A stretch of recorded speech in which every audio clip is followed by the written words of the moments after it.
We have experimented with Unreal Engine. We've built a simulation for a company called Today Fit, a wellness center in Unreal.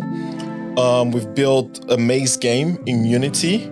We've built Amrita Sethi, the first NFT artist in the Middle East, a meditation sculpture in Unreal. Yo, Jimmy, hi. Hey, Nick. How are you?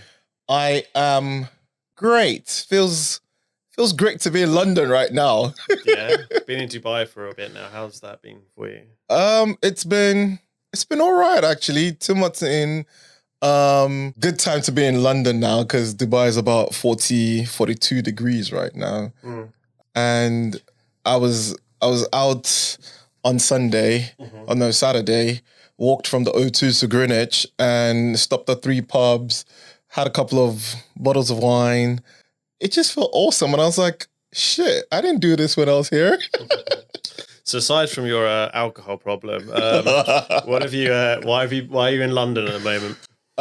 So London, a couple of things. So one, I got invited to be on a panel and also speak at a conference called AntiCon LX that happened on Friday. The guy spoke to me about it a couple of months ago, and I was like, oh, okay, you guys know I'm in Dubai now. And they were like, oh, we thought you were still in London. I was like, yeah, but you can pay for my flight and, hotel. And they were like, we'll sort out something. And they did sort out something and, hence being here. It was a great event. I met Stephen Bartlett. So we've established a couple of things now. You've got a man crush on Stephen Bartlett. I do. And you have an alcohol problem. So talk to me about the event. AntiCon LX, right? Yes. What did you do?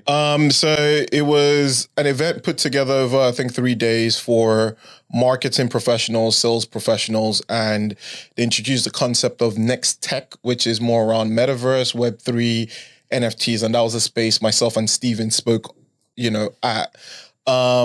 Earlier in the morning on a panel with some savvy ladies, Lucy, Lavinia, Nora.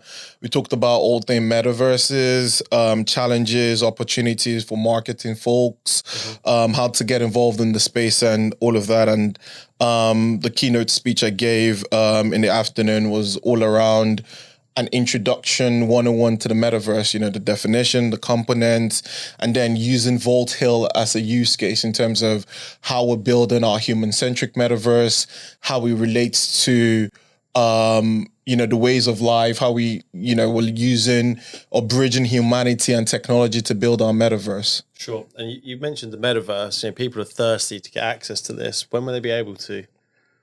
Oh, great. So in July, on the 22nd, we will be having an early access to the metaverse.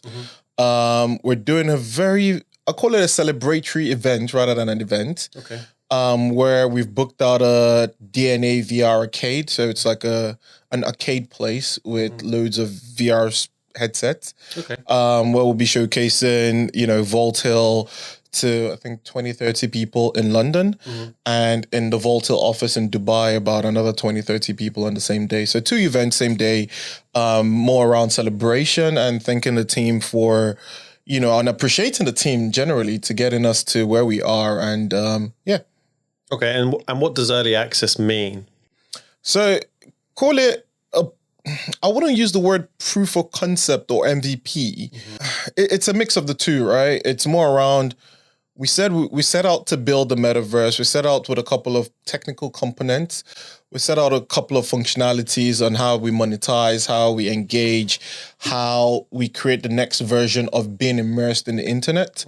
So early access for us is showing a very few people what that looks like. Let's get that feedback. Let's test it. Let's iterate. And then, build that out and enhance what we've built into the next version, which you could call like a beta or alpha, more of a beta actually. So let me play this back to you and make sure I've understood it correctly. So in July, what we will be doing is going, look, we've built some stuff. Yep. Please come in and tell us what you think about it. Correct. And then over the couple of months that will follow, which we'll talk about in a minute, the team will be updating, changing, Yep. enhancing, and growing. And then in October, did I hear you say there will be a full access pack available to the world? Not full access. You need Okay. you need to be cognizant and careful of these terminologies in the gaming world. I kid you not. They take it very precious. For software enthusiasts, it could be, hey, it's beta, alpha, whatever it is, or full access. In the gaming world, there are a couple of stages because you test the quality from a 3D perspective, optimization, characters and all of that. So we're first going out with early access, and then in between we do an alpha, and then we do a beta access in October. Full platform release is looking towards the end of the year, stroke Q1 next year. Okay. Sounds ambitious, but it sounds like the team are working at pace. It is ambitious. I kid you not. Like I've also been challenged around the timelines and what is possible. Mm-hmm. But for me, not just being the founder and CEO, but being the visionary behind Voltail, it's, guys, we need to experiment. We need to test. We need to iterate. We can't build a perfect picture on day one. Great products are built with iterations over time, sequentially, and that's what we're doing at Voltail.